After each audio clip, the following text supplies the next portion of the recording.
everybody, Joe here, back again, and as I promised yesterday, I'm here to deliver my initial thoughts on the Retron 5 system.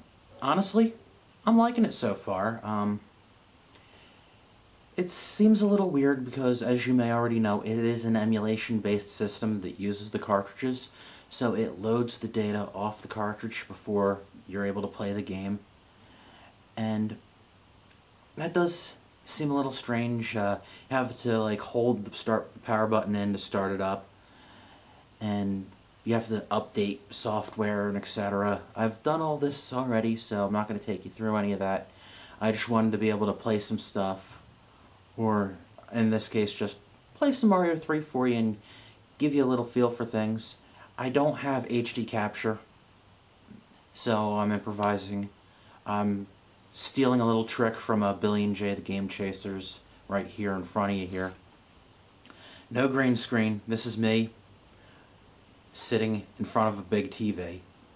For the record, this is a 51-inch Samsung 720p plasma.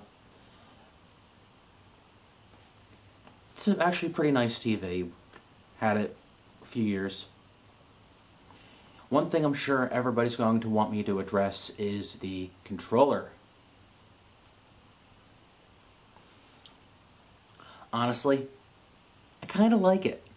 Not great for everything, but for certain applications, say like old school arcade titles, where you're used to using a stick to move around, shoot 'em ups, even beat 'em ups actually.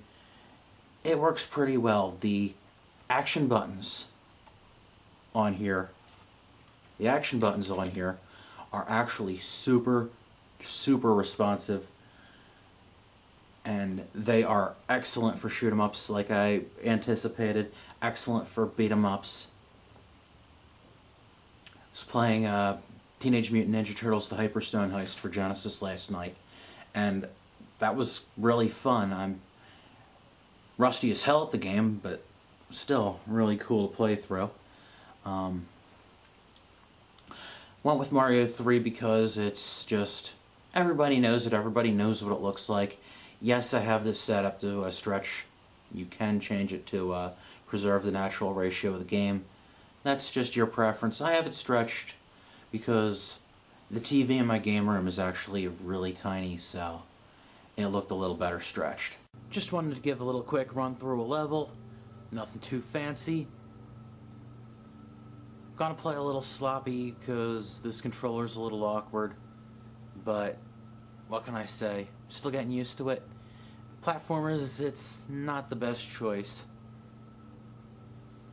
However, you can use whatever controller you want. If you like your Super Nintendo controller or your Genesis controller, you can play it on whatever system you like with this. Pretty cool feature if you ask me. All you're seeing here is just a basic run through of the level with some filters on to make it look a little prettier. Hopefully it shows up well in the video. It took multiple takes to get the video to look okay, being recorded from a TV screen like this. Not the easiest thing to do. Had to turn off all the lights and hope for the best, basically. As you can tell, each level that I've completed so far up to this point was actually an attempt to get a good picture of recorded gameplay. Yeah. Hey, what can you do? Hopefully this time it turns out looking right. On the subject of the controller, one thing I personally felt the need to do was remap the button layout for certain console setups. For example, with the Super Nintendo games, the plus minus and the left and down arrow action buttons were how the ABXY were mapped. I actually mapped them over to all the dark gray arrowed action buttons. Of course, using the shoulder buttons for L and R. But then for, say, Mortal Kombat for the Super Nintendo, I mapped it out to the same control layout as the 6-button Mortal Kombat for Genesis.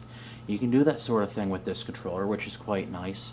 You can map out Street Fighter to 6 buttons on Super Nintendo, you know, so you don't have to use your fierce attacks for the left and right triggers. Quite convenient. The only thing is, with fighting games, not a big fan of this clicky stick. Doing your basic, you know, fireballs works fine, but something like a Dragon Punch, not that easy to get. I'm sure with practice it could be done, but D-pads, you know, we've all gotten so used to the traditional cross D-pad or the circle D-pads of other consoles, so it does feel quite strange trying to use this. Even without filters, most games look excellent. I really like how certain filters affect, say, the NES and Game Boy titles especially. Super Nintendo games, some of them do respond well to a filter, but it's not super necessary. Scan lines, surprisingly. Certain TVs, scan lines look a lot better. Get a big TV like what you saw me playing Mario 3 with.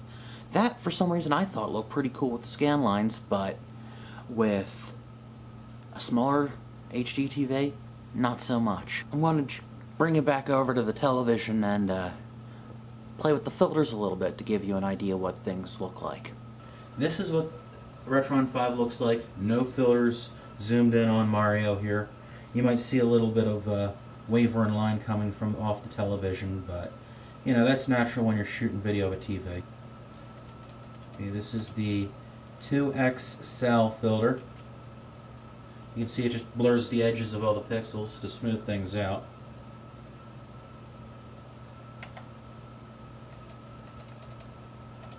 This is Super 2X Sal.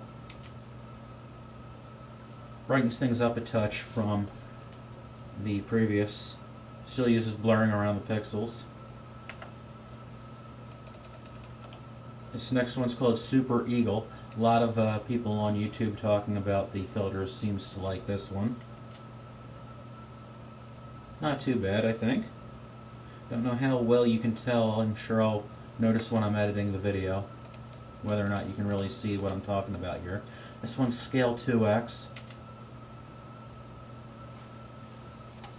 You can see the pixels again, but you can tell that they're smoothed out some.